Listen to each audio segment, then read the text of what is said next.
What turns a moment into a legend? Is it what happened or how it's remembered? Gunfight at the OK Corral isn't just a Western. It's a retelling of one of the most famous showdowns in American history. A story that's been told again and again, but rarely with this much scale, drama and star power. And the real question is this history or mythology? Let's take a look.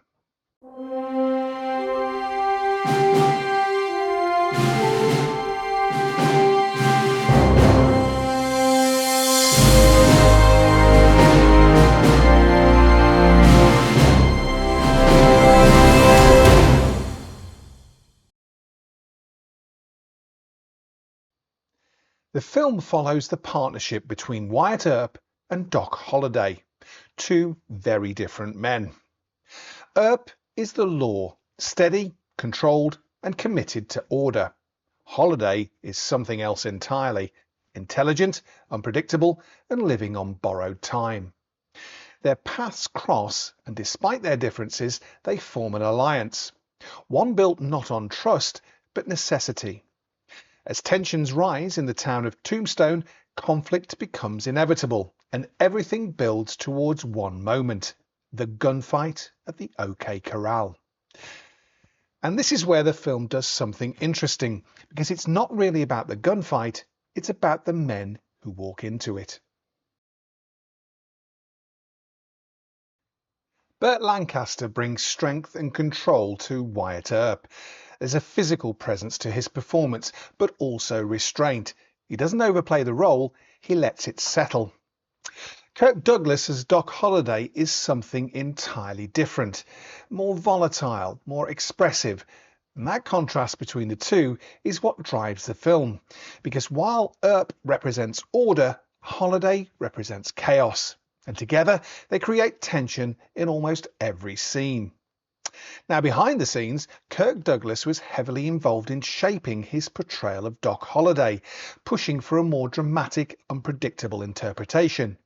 That decision helped make the character one of the most memorable aspects of the film.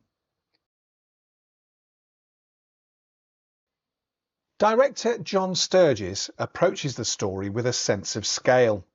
This isn't a small Western, it's expansive. Wide landscapes, large sets, carefully staged scenes. Everything builds towards that final confrontation, but what stands out is the pacing.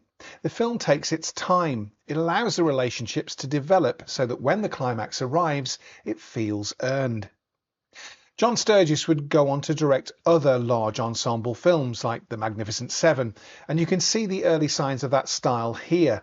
Strong character groupings, clear visual storytelling and a focus on build-up. But just when you think you know how this story ends, Gunfight at the OK Corral reminds you of something important. This isn't just history, it's interpretation. Because this is where the film becomes more than just a Western. It's about legend, about how stories are shaped, simplified and retold. The real events at the OK Corral were brief, chaotic, but here they're expanded, dramatised, given weight and meaning. And that's not a flaw, it's the point, because the film isn't trying to document history, it's trying to define it. Now, like many Westerns of the era, the film takes liberties with historical accuracy, focusing more on character and drama than strict fact.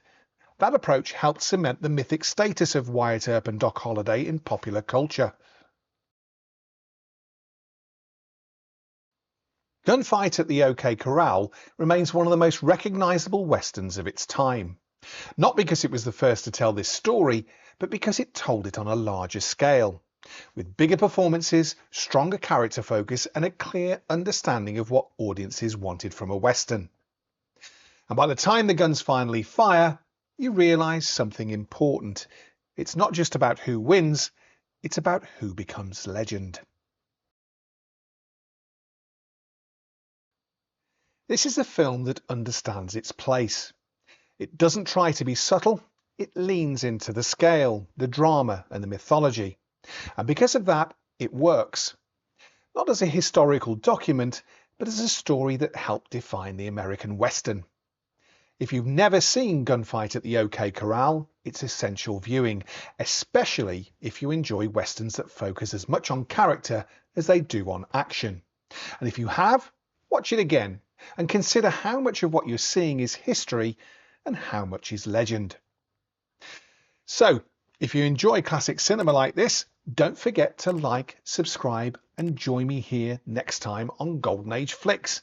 In the meantime, keep watching the classics and as always, keep the projector running.